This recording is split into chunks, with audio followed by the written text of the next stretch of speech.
Hi, my name's Tylee, and for a long time, I thought being quiet made me the good daughter. But then my sister left me at a rest stop in Nevada, and they all called it a joke. They erased me from family photos, rewrote my story into her college essay, and when I finally told the truth, they said I was bitter. But here's what they didn't expect. I had proof. I had receipts, and I never raised my voice. Now they're the ones sitting in silence. But how far did they go before I finally walked away? And why didn't anyone stop them? The porch still had that faint creak in the floorboards when I stepped onto it, the same creak I used to listen for as a teenager, waiting to hear if anyone would come check on me. No one ever did. The wind carried that dry Arizona scent, pine, dust, and baked memories. The front door opened after the second knock. My mother blinked at me like she wasn't sure who I was. "Oh, you're here already?" she said, glancing over her shoulder. "Darlie just left for her award ceremony." She didn't move aside right away. No hug, no warmth. Just the sound of the screen door hissing shut behind me as I stepped in. I had driven all day to be there, through stretches of silence so thick I thought they might suffocate me. But her voice? Light, detached, like I was some distant relative dropping by without notice. She led me to the guest room. Not my room, just the guest room. The air smelled like a mixture of old fabric and floor polish. I set my bag down on the neatly made bed and stood there, wondering if I should offer to make dinner, or just vanish into the silence like they were clearly hoping I would. As I made my way toward the kitchen, something caught my eye on the dining table. A family album, laid wide open. Thick pages filled with snapshots and smiling faces. I hovered for a second before I flipped a page, then another, and another. There were pictures of Darlie in her cap and gown, Darlie at the award ceremony, Darlie hugging my mom, Darlie surrounded by balloons that spelled, "You did it." No Tylee, not even in the background. I pressed a finger on one of the glossy prints. I remembered this moment.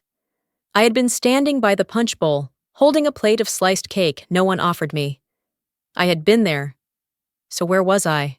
I asked gently, without accusation. Wasn't I at this one? My mom looked up from the sink. "I think you left early, didn't you?" That tone, so casual, so certain, as if my absence had been my choice, as if it made perfect sense to crop me out like a stain. The day slipped into evening. Darlie never called. My dad was long gone from the picture, physically and emotionally.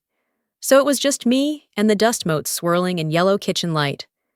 That night, I couldn't sleep. The ceiling fan above the guest bed ticked like a clock made of teeth. I tossed the blanket aside, pulled on an old hoodie, and walked barefoot outside. The air had cooled a bit, and the street was empty. I pulled out the cheap prepaid phone I'd bought on the road. Just a backup, I'd told myself. But really, it was insurance. I dialed the house landline just to see. It rang twice. "What?" Darlie's voice, sharp, unbothered. I didn't speak. She didn't wait. Click. I stared at the screen. Call duration, 9 seconds. Not even long enough to pretend I mattered. I sat down on the porch swing. The wood had splinters in the same places it always did. I didn't cry. That surprised me. I used to cry all the time, quietly, alone, because there was no one to hear it anyway. But tonight, I wasn't sad. I was aware of the space I took up, or didn't. I remembered being 12, overhearing my mom tell a neighbor, "Tylee's just more sensitive. She needs space." That was always the excuse. Space. I had all the space in the world. No one ever seemed to want to share it. My fingers wrapped around the armrest of the swing, cold and stiff. The silence didn't hurt like it used to. It just confirmed something I'd started to suspect for years, but had never said out loud. They didn't forget me. They removed me. The swing creaked once as I stood up, brushing the night chill off my arms. The porch light flickered above me, like it was tired of pretending too. I slipped back inside, quiet, stepping around creaky floorboards like I used to when sneaking out past curfew. Not that anyone noticed then, either. That night, I lay awake, not turning on the fan, not checking the time, just staring at the ceiling and thinking about the last time they'd really shown me who I was to them. It wasn't the first time they'd left me behind. I remember the trip like it was branded onto me. Nevada, mid-July, the kind of heat that turns the inside of a car into a slow cooker. Darlie and I were jammed in the back seat, her with her headphones in, tapping away on her phone like I didn't exist. Dad drove like he had somewhere better to be, which he probably did. Mom was up front, pretending to nap, but really just avoiding conversation. Family bonding, they'd called it. I guess that's what you label something when you're dragging everyone somewhere no one wants to go. We were 3 days into the drive to some uncle's wedding in Colorado. I was already counting down the hours till we'd turn around and go home, even if home didn't mean much anymore. Darlie had been extra chipper that morning, whispering into her phone and laughing under her breath. At the time, I thought it was just her usual habit of treating people like punchlines. I didn't know I was the joke. Around noon, Dad pulled into a tiny rest stop off the highway. A faded sign read Mesquite Travel Plaza, though Travel Plaza was generous. It was a gas station, a single vending machine, and a cracked bathroom that looked like it hadn't seen bleach in a decade. Darlie stretched dramatically when we stopped. Mom started fixing her lipstick in the mirror, like we were pulling into a gala, not a fly-infested concrete lot. "I need the bathroom," I said. No one responded. So I grabbed the door handle and got out. My phone was charging in the back seat. I left my wallet, too. Why would I take it? I was just running in and out. I wasn't going anywhere. That's the part that still sticks with me. The bathroom had no mirror, just a scratched-up metal sheet. The air was thick, like it had never moved. I splashed water on my face, stared at the warped reflection, and told myself, 3 more days, just 3. I was gone for maybe 10 minutes. When I stepped outside, I squinted against the sun. The parking lot looked wrong, empty. Not completely, but the one thing missing was the car. Our dark blue SUV, with a dent on the left side and the rattling AC vent. Gone. I walked across the lot once, twice, checked the gas pump area, looked behind the building.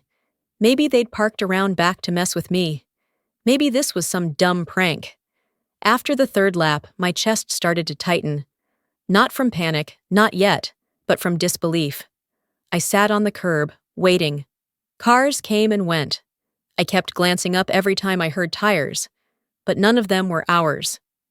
A trucker passed by and paused. "You okay, miss?" I nodded, too fast. "Yeah, my sister's just inside grabbing something." He gave me a long look, then nodded slowly and walked off. By hour 2, the sun was shifting, and my stomach was curling in on itself. Still, I sat. Still, I waited. Because part of me, stupid, stubborn, believed they would come back. That this was just some twisted way of teaching me a lesson. At hour 3, something clicked in me. Not loudly. It was quieter than that. Like the last ice cube cracking in a glass of water. They weren't coming back. The thing is, when strangers abandon you, it's betrayal. When your own blood does it, it rewrites your whole life. It makes you question every memory, every moment of affection. Were they ever real, or just tolerance wrapped in politeness? I stood. My throat was dry, lips cracked. I walked toward a woman, wrangling 2 little kids into the back of a minivan. She looked at me with that guarded, mother-weary look. "Hi," I said. My voice was even, which surprised me. "Could I borrow your phone? Mine's in the car. My family just had to leave fast. They're sending someone to get me." She hesitated. Her kids were already watching me. I must have looked like hell, but something about me must have registered. Non-threatening, maybe just pathetic enough. She handed me the phone. I didn't call home. I called information. Asked for the number to a women's shelter in Grand Junction. Wrote it on my arm with a pen I found in her glove compartment.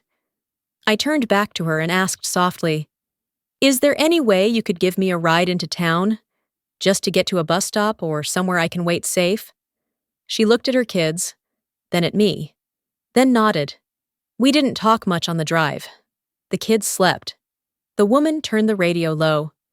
I stared out the window, watching the desert roll by like a bad dream I couldn't wake up from.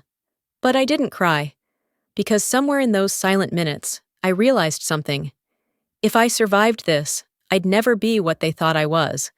The desert faded behind me years ago, but the feeling, that quiet kind of burn, never really left. I carried it in the way I moved, the way I scanned every room, expecting to be overlooked before anyone even had the chance. That night, after unpacking in the guest room like a visitor in the house I grew up in, I lay on the same twin bed with new sheets, staring at the ceiling. The old posters that used to hang here were gone, replaced with neutral wall art, like they'd been trying to erase any trace that someone once lived here who wasn't Darlie. Everything about the room felt temporary, just like me. I turned over, closed my eyes, and thought about the time I'd saved her. She was 17. I was 15.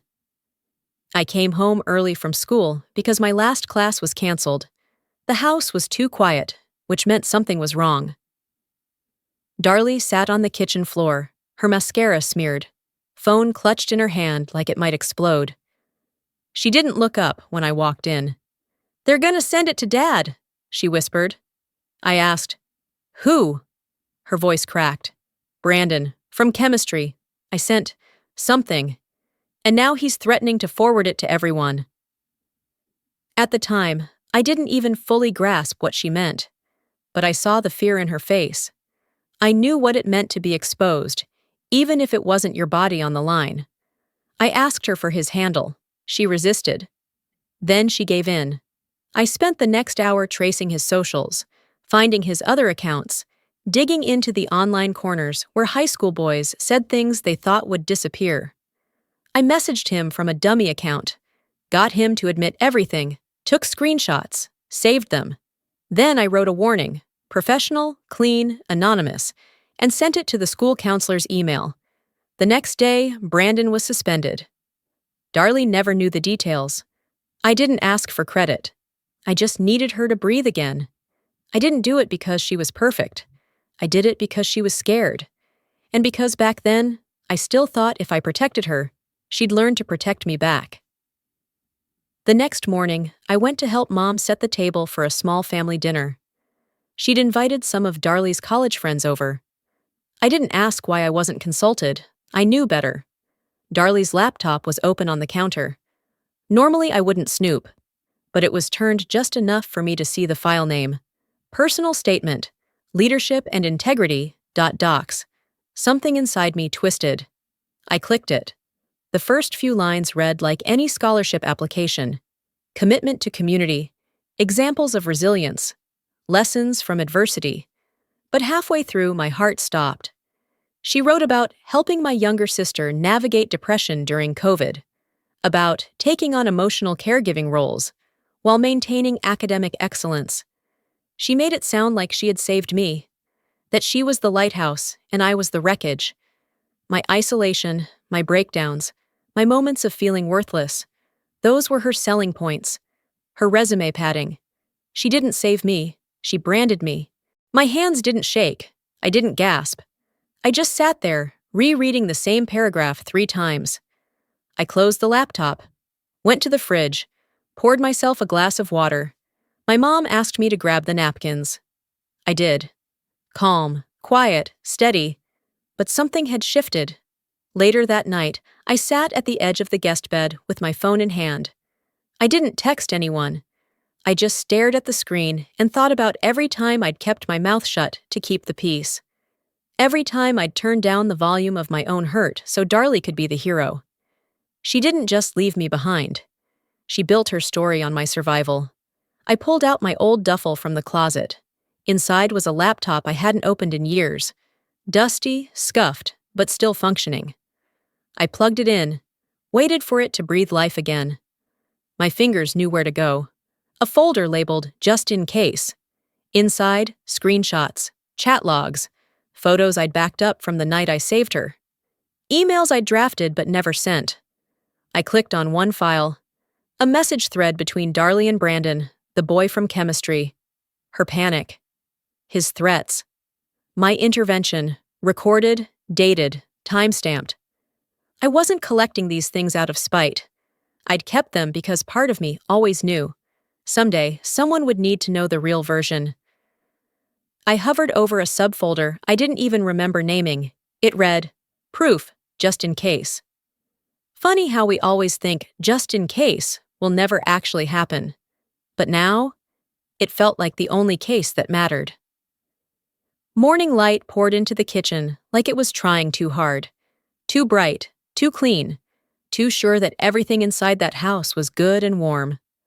I stood barefoot on the cold tile, waiting for the coffee to finish brewing, when I saw it, tacked to the fridge with a magnet shaped like a pineapple. A printed letter, the kind sent on thick paper stock with raised lettering. The heading read, Leadership and Family Values Scholarship Banquet Invitation. I scanned the text. It praised Darlie by name, highlighting her moral leadership, her resilience, and, this one hit me hardest, her commitment to community and family. Right below it was a newspaper clipping taped carefully, like it had been laminated in pride. The headline read, Honoring Tomorrow's Ethical Leaders. Ethical. I stood there, coffee forgotten, staring at that word like it owed me money. I didn't roll my eyes. I didn't tear it down. I just exhaled slowly through my nose and turned away. That kind of lie doesn't deserve a scene. It deserves exposure. Later that afternoon, I was folding laundry when Mom walked in holding a stack of unopened mail. She tossed one envelope onto the bed. This came a while ago, probably junk, she said without looking at me. I opened it because I always opened everything, especially when no one else cared enough to. Inside was a handwritten note, clean loops and slanted lines that I recognized immediately. Ms. Ramirez, my old English teacher. The letter read, Dear Tylee, thank you for everything you did with the grant application. We finally got the funding for the classroom tech project.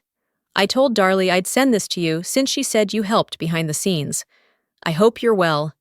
Warmly, Ms. R. I read it twice, not because I didn't believe it, because it stung in a way I wasn't prepared for. Darlie had let her think I'd gotten it, but she didn't pass it on, just pocketed the credit. The thanks had been rerouted, like everything else in my life, through Darlie. I folded the letter, tucked it back into the envelope, and placed it gently in the drawer of the nightstand. Not angry, just confirmed.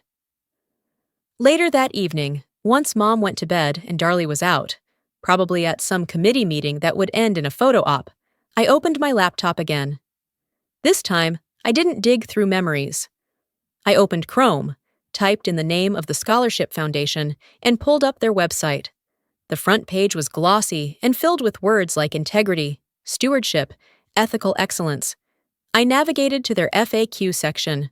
One link read, Maintaining your eligibility. I clicked. The first line, All recipients must uphold a code of moral conduct consistent with the program's mission, both on and off campus. There was a section for anonymous submissions. No login required. No names. I copied the link into a separate tab and sat there for a moment, letting it all settle. This wasn't revenge. Not in the way people throw that word around like it's toxic. This was correction. She'd written over my story so many times, she believed it was hers. She'd told it so often, people clapped for her. But it wasn't her story to sell. I opened my email. No name in the sender line. Subject, Morality Breach by Current Scholar. I attached 3 files. A screenshot of the message Darlie sent the night I was left at the rest stop.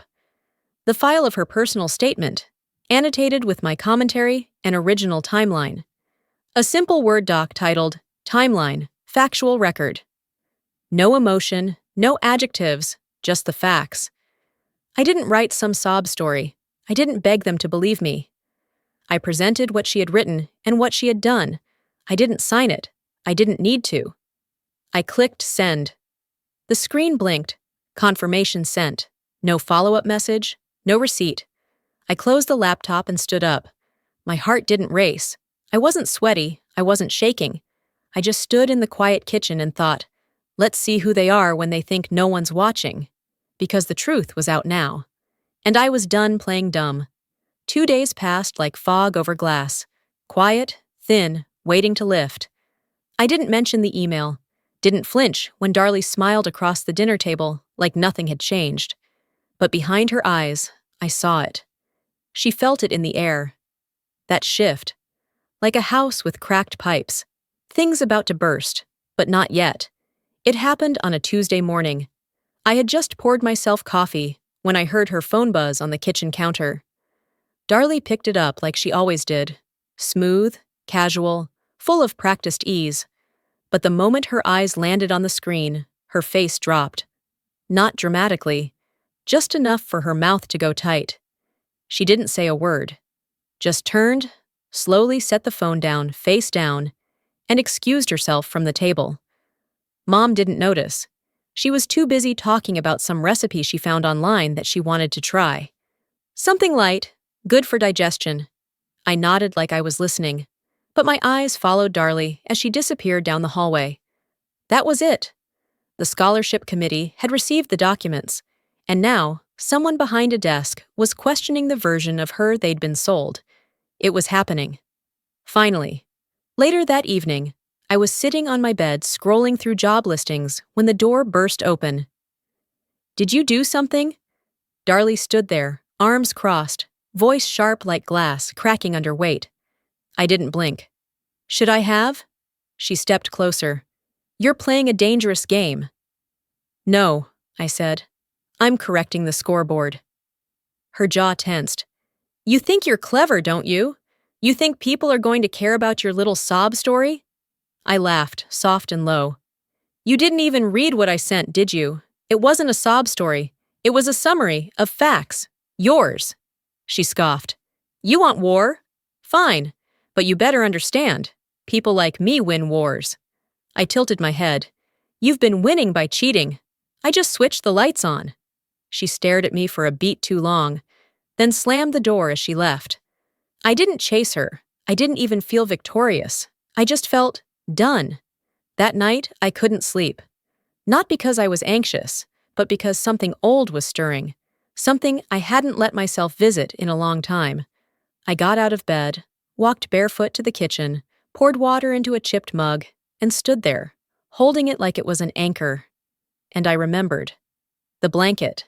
Back in Mesquite, after I'd been left like garbage on the side of a road, I found a small church that stayed open overnight. No name, no flashing signs. Just a door that didn't lock and lights that hummed overhead like they were tired but willing. I sat curled on a wooden pew, arms wrapped around my knees, trying not to cry loud enough to echo. That's when she appeared. Maribel. A woman in her 50s, wearing slippers and an oversized hoodie. She didn't ask me what I was doing there. She didn't press. She just set a folded blanket beside me and said, "Some of us survive because no one else wanted us." Then she walked away. That line. It's what carried me through the shelter, through the dishwashing job, through the first month of sleeping on a cot while rebuilding myself from floorboards in spite. She didn't save me. She didn't need to. She saw me. That was enough. Back in the present, I logged into my email. The same inbox I'd sent everything from 2 nights earlier. There it was, an automated reply. We have received your materials. You may be contacted within 72 hours for follow-up. Please do not resubmit. No name, no signature. But I didn't need either. I shut the laptop, exhaled. This wasn't revenge. I didn't want Darlie to fail. I wanted the world to stop handing her prizes for polishing lies. She'd built her entire image off of fiction, one that painted me as weak so she could look strong. And I'd let her, for years. Because the alternative was conflict, and I was raised to keep the peace at all costs. Be easy. Be quiet. Don't make things uncomfortable. But peace built on silence isn't peace. It's performance. And I was done performing. I turned off the lights and crawled back into bed, the sheets cool against my skin. As I stared up at the ceiling, I whispered to no one in particular. No one brought me back. I walked back on my own. And this time, I'm not leaving. By the time I got out of bed the next morning, the house had already slipped into its familiar choreography. Doors opening with a creak, the distant hum of the coffee maker, the same commercial jingle on the morning news. Everything sounded the way it used to. Everything looked normal. It wasn't. Darlie hadn't said a word to me since the night she stormed into my room. She wasn't avoiding me in the usual way, though. No smug silence, no icy glances. She was retreating, controlled, careful, the way someone acts when they know a storm is coming, but still hope it'll pass them by. I walked into the kitchen. Mom was already at the stove, frying something that smelled like butter and salt, like nothing had ever happened. "Darlie's got her scholarship dinner rehearsal tomorrow," she said without turning around. "You should come. Be nice to support her, even if things have been a little tense lately." A little tense. I stirred sugar into my coffee without responding. She glanced over her shoulder. "I just think it would show some maturity." There it was. That word again. Maturity. It was never used to describe my silence, my self-control, my restraint. No, when they said mature, what they meant was swallow it, let it go, be smaller, again. "I've got plans," I said, keeping my voice even. "But thanks." She huffed, like I'd failed some unspoken test, and turned back to the pan. No more words. Later that afternoon, I pulled into the parking lot of the community college I'd once tried to attend. I sat in the car for a few minutes, watching students come and go with backpacks, earbuds, and iced coffees, all of them moving with a kind of freedom I used to believe was reserved for other people. Inside the registrar's office, a woman in a maroon cardigan greeted me with a neutral smile. "I'm here to check something on my old academic record," I said. "Name?" she asked, fingers poised over the keyboard. I gave it. She typed, scanned the screen. Her expression shifted, just slightly. "You never completed enrollment." "I know," I said, "but I want to understand why."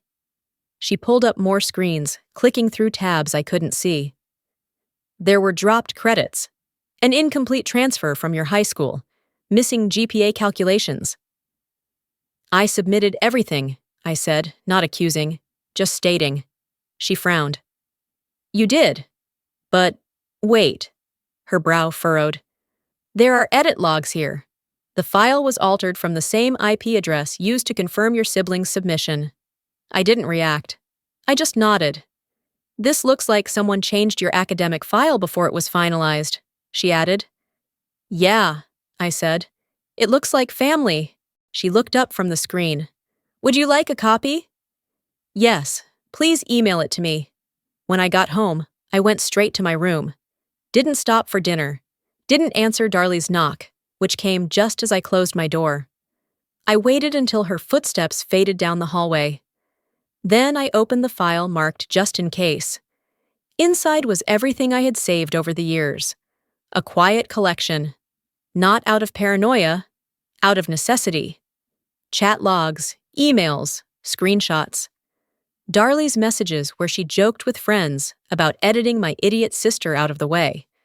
Notes where she bragged about being the real scholar in the family and how they'll never know what it cost me to carry her weight.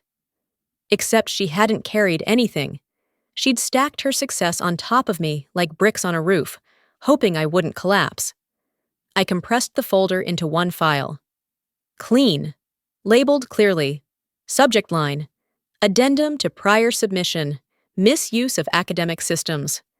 The attachments included screenshots of file edits from our home IP, her messages mocking the process, and the updated transcript history one click. Sent. I didn't expect a thank you. I didn't need one. This wasn't about being seen. This was about correcting the record. And if they had erased me from paper, then I would write the paper myself. The next morning, the air was heavy. I sat in my room for most of the day, letting the quiet stretch. Around sunset, I heard a soft knock. Not a bang this time. A knock. "Can I come in?" Darlie's voice, measured, Careful. I said nothing. She opened the door anyway.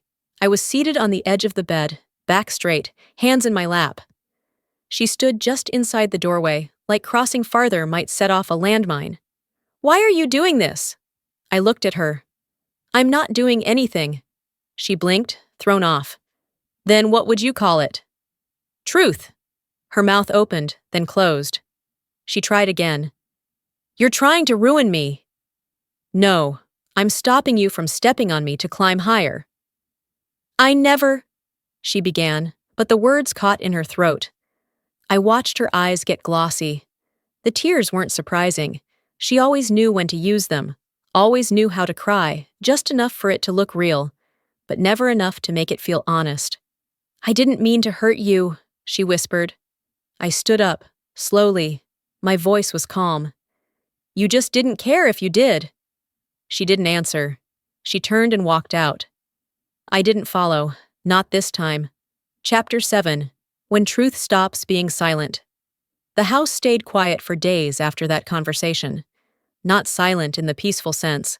Quiet like a locked room with no air left in it. I went about my routine like nothing had shifted, even though everything had. Darlie kept to her side of the hallway. Mom acted like there was a fog she didn't want to see through. But I could feel it building. Something was coming. It arrived on a Thursday morning, tucked inside an ordinary envelope. I was pouring cereal when Darlie walked into the kitchen. She wasn't made up like usual. No lip gloss. No winged eyeliner. She looked smaller than I'd ever seen her. Her hand trembled slightly as she held the letter out in front of her like it burned. Mom looked up from her coffee. What's that, sweetie? Darlie didn't answer right away. She opened the envelope, pulled out the single-page letter, and began reading, her voice flat, as if trying not to give it power. To Miss Darlie Monroe, recipient of the Leadership and Family Values Scholarship, this notice is to inform you that, effective immediately, your scholarship is being revoked due to confirmed violations of our Ethical Conduct Clause, including but not limited to the submission of falsified personal statements and breach of academic integrity. The room went still. Even the clock ticking on the wall seemed to hesitate. Mom dropped her spoon into her bowl with a sharp clink. What? She gasped. What are they talking about? Darlie stood frozen. She didn't even look up. I leaned against the doorway, arms crossed, heart steady. Mom turned to her. Who did this to you? Darlie's head finally lifted. Her eyes locked onto mine. She did, she said quietly, nodding toward me. I didn't flinch. I stepped forward, my tone low, measured. No, you did this. I just stopped cleaning up your mess. Mom looked back and forth between us, like she was trying to connect dots that refused to stay still. What are you talking about? What is going on? She sent something, Darlie said, voice cracking. She sent proof. I sent the truth, I corrected. For once. Mom's face twisted. Not into concern, not into confusion, but fury. You think this makes you better than her? She snapped. Trying to tear your sister down. Do you even hear yourself? I laughed softly. Not mocking, just tired. I'm not trying to tear her down, Mom. I'm just done pretending her version of reality is the only one we're allowed to speak out loud. The air turned thick. No one moved. Until I did. I reached into my pocket and pulled out my phone, scrolled through my files until I found the one labeled Audio June 2013. I pressed play. Her voice, my mother's, filled the kitchen, recorded in the background of a long-forgotten voicemail. Don't worry about her. If she doesn't come back, we'll say she ran away. I'll talk to the school. The silence afterward wasn't empty. It was full of collapse. Mom took a step back. Where did you get that? I didn't answer. I didn't need to. Darlie was looking at her now, wide-eyed. You knew? She whispered. Mom reached out. Darlie, honey. You knew, Darlie said again, louder this time, the color draining from her face. For the first time, something broke between them. Not loud, but real. The bond they'd used to shut me out finally cracked from the inside. No one spoke. There was nothing left to say. I walked past them both, up the stairs, into my room. I didn't slam the door. I didn't make a scene. I packed slowly, folded my clothes, took only what I needed. When I came back down, suitcase in hand, Mom stood in the living room, arms crossed, eyes glassy. "You're really doing this?" she asked. "I should have done it years ago," I replied. "You don't have to burn everything down just to feel important." I paused, met her gaze. "I'm not burning it down. I'm walking out of a house that's been burning for years, and pretending it wasn't." Darlie sat on the floor, letter clutched in one hand, the other holding her forehead like she could press the guilt out of it. I opened the front door. The sun hit me like a new language. I looked over my shoulder one last time. "I was never part of this house," I said softly. "I was furniture you didn't need, but couldn't throw away." Mom didn't try to stop me. Darlie didn't look up, and I walked out into the clean air. It wasn't peace yet, but it was something close. The house stayed quiet for days after that conversation. Not silent in the peaceful sense, quiet like a locked room with no air left in it. I went about my routine like nothing had shifted, even though everything had. Darlie kept to her side of the hallway. Mom acted like there was a fog she didn't want to see through, but I could feel it building. Something was coming. It arrived on a Thursday morning, tucked inside an ordinary envelope. I was pouring cereal when Darlie walked into the kitchen. She wasn't made up like usual. No lip gloss, no winged eyeliner. She looked smaller than I'd ever seen her. Her hand trembled slightly as she held the letter out in front of her, like it burned. Mom looked up from her coffee. "What's that, sweetie?" Darlie didn't answer right away. She opened the envelope, pulled out the single-page letter, and began reading. Her voice flat, as if trying not to give it power. "To Miss Darlie Monroe, recipient of the Leadership and Family Values Scholarship. This notice is to inform you that, effective immediately, your scholarship is being revoked due to confirmed violations of our Ethical Conduct Clause, including but not limited to the submission of falsified personal statements and breach of academic integrity." The room went still. Even the clock ticking on the wall seemed to hesitate. Mom dropped her spoon into her bowl with a sharp clink. "What?" she gasped. "What are they talking about?" Darlie stood frozen. She didn't even look up. I leaned against the doorway, arms crossed, heart steady. Mom turned to her. "Who did this to you?" Darlie's head finally lifted. Her eyes locked onto mine. "She did," she said quietly, nodding toward me. I didn't flinch. I stepped forward, my tone low, measured. "No, you did this. I just stopped cleaning up your mess." Mom looked back and forth between us like she was trying to connect dots that refused to stay still. "What are you talking about? What is going on?" "She sent something," Darlie said, voice cracking. "She sent proof." "I sent the truth," I corrected. "For once." Mom's face twisted, not into concern, not into confusion, but fury. "You think this makes you better than her?" she snapped. "Trying to tear your sister down. Do you even hear yourself?" I laughed softly. Not mocking, just tired. "I'm not trying to tear her down, Mom. I'm just done pretending her version of reality is the only one we're allowed to speak out loud." The air turned thick. No one moved. Until I did. I reached into my pocket and pulled out my phone. Scrolled through my files until I found the one labeled Audio, June 2013. I pressed play. Her voice, my mother's, filled the kitchen, recorded in the background of a long-forgotten voicemail. "Don't worry about her. If she doesn't come back, we'll say she ran away. I'll talk to the school." The silence afterward wasn't empty. It was full of collapse. Mom took a step back. "Where did you get that?" I didn't answer. I didn't need to. Darlie was looking at her now, wide-eyed. "You knew," she whispered. Mom reached out. Darlie, honey." "You knew," Darlie said again, louder this time, the color draining from her face. For the first time, something broke between them. Not loud, but real.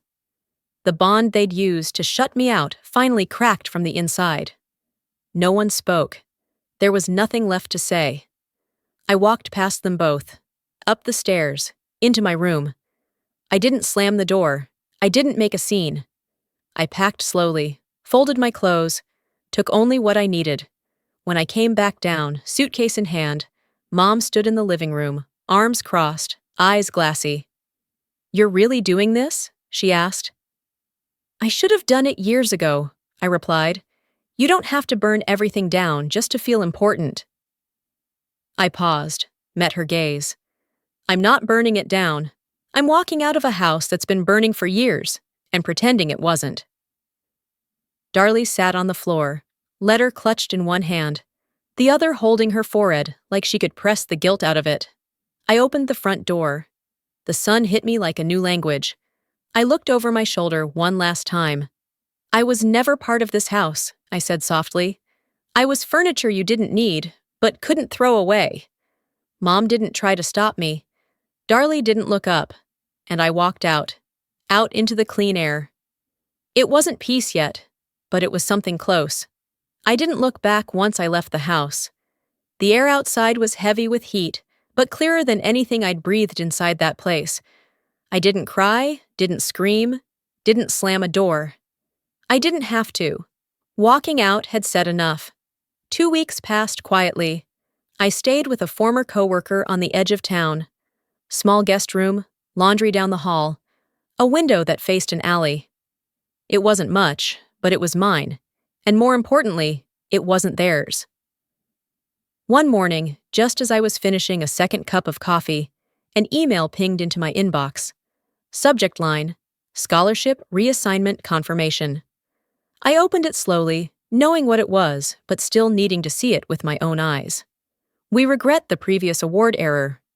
After internal review, the scholarship has been reassigned to a new recipient." The name listed wasn't mine, but I recognized it. Jenna Daniels, a girl from high school who used to eat lunch in the library because Darlie had humiliated her in front of the entire sophomore class. One joke at a pep rally, one whispered rumor, and Jenna disappeared socially for a year. I hadn't spoken to her since, but I remembered the look on her face the day she left the cafeteria in tears. Now her name was there, bold and official. Scholarship recipient. I smiled. Not from spite, not from victory, but from the sense that maybe, just this once, the scales had tilted where they were supposed to. Justice doesn't always show up loud. Sometimes it just arrives in someone else's hands. The following weekend was Grandma Rose's funeral. Of course, they all showed up. I didn't want to go, but I needed to. For her. Grandma was the only one who ever really saw me. She'd slide me $20 bills and whisper, "Save it for your escape," as if she already knew I'd be the one to need an exit strategy. The church was packed. People came out of nowhere, all claiming some connection to her strength, her kindness, her homemade cinnamon rolls. I sat in the third row alone, not out of shame, just clarity. My place was my own now, not beside people who'd erased me in photographs and family stories. Darlie arrived late. She wore black, but not well. Her face looked thinner, eyes dimmer. Her smile was gone. She sat alone too. After the service, while everyone filtered out to the parking lot, she found me by the side of my car. "You think you won?" she asked. Her voice wasn't angry, just tired. I didn't bother pretending to misunderstand. "No," I said. "I think someone finally stopped letting you fake the ending." Her jaw clenched. "Everyone thinks you're the victim." I closed my door halfway. "No, I'm just not the villain." She stood there for a second, like she was expecting something more. An apology, maybe, or a crack in my expression. But I had nothing left to give her, not even the satisfaction of a goodbye. I walked away. As I crossed the gravel path back toward the street, Mom approached. Her hands were clutched around a tissue she hadn't used. She opened her mouth and said the softest, weakest version of what might have been regret. "I just didn't know how to stop it all." I paused. "You didn't have to stop it," I said calmly. "Just not help it." She nodded like she understood, but I could see in her eyes that she didn't. Not really. People like her never understand until it's too late, and even then, they rewrite it into something they can live with. I turned back to my car. As everyone filed into the post-funeral luncheon, I stayed behind. I watched them from the edge of the lot. Small clusters of cousins and neighbors, plates of potato salad, low voices trying to sound sad enough. They were family by blood and habit. But they weren't mine. My phone buzzed. It was another email from the scholarship board, a thank you note for the anonymous submission. Attached was a copy of their new ethics clause, updated to include specific consequences for falsification and family-based misrepresentation. I exhaled through my nose, nodded to myself. It wasn't celebration, it wasn't relief, it was ownership, not over them, over me. I got in my car, started the engine, and drove away. No horns, no applause, just distance. They'd called me bitter, dramatic, broken. But I'd corrected a lie without ever raising my voice. The first thing I did when I got to Colorado was change my name on the mailbox. It wasn't dramatic. I didn't walk into the post office with some movie line or make it symbolic. I just filled out the form, paid the fee, and waited for the sticker that said Tylee Winters to be printed. Clean, simple, mine. I passed it every morning on the way down the narrow staircase from my walk-up apartment above a laundromat. A little rusty. Always smelled faintly like warm dryer sheets and leftover detergent. But it was safe, and it was quiet, and most importantly, it didn't carry echoes of rooms where I'd had to fight to exist. That name on the mailbox? It didn't erase the one I came from. It didn't make me someone new. But it gave me permission to be someone who had begun again. 3 months had passed since I walked out of the house in Flagstaff. It felt longer, or maybe just deeper, like I had stretched sideways instead of forward. I spent mornings working part-time at a nonprofit legal clinic downtown. I wasn't a lawyer, not yet, but I helped intake clients, organized files, made phone calls, sometimes sat in on consultations when things got heavy and people needed another woman in the room. One afternoon, I sat across from a young woman, barely 20, trying to apply for a grant to cover college. She was nervous, voice thin and cautious, like every sentence she spoke might be used against her. She asked me what happens if someone finds out something in your family application isn't accurate. There's a clause about honesty, she said. I don't want to lie, but they make it sound like if you admit anything, you'll lose everything. I didn't give her a speech. I just said, what you build has to be able to survive the truth. If it can't, maybe it isn't worth building. She nodded, wrote something down, asked me to double-check her draft. I did, quietly, watching her underline words that didn't need emphasis. When she left, I sat there a moment longer, fingers on the keyboard, but not typing. That feeling again, not pain, not pride. Just space. Like I had made a little more of it for someone else, now that I'd finally claimed my own. That weekend, Maribel came to visit. She drove in from Nevada, her car full of blankets she never used, and a small pie that smelled like nutmeg and something vaguely burnt. We sat on the patio of my building, under a string of cheap lights the landlord hung last Christmas and never took down. She handed me a mug of tea and didn't speak for 5 minutes. Neither did I. Finally, she said, "You're not angry anymore." I smiled. Not wide, just soft. No, just sore in places I didn't know were bruised. She nodded. We sipped our tea. The lights buzzed gently in the background. We didn't need a big moment. Healing isn't a scene. It's a quiet unfolding. Some days, it doesn't move at all. Others, it inches forward just enough to let you breathe easier. The next evening, I sat at my desk in the corner of the living room. The window was open. Kids downstairs were chasing a ball across the lot, their laughter sharp and unfiltered.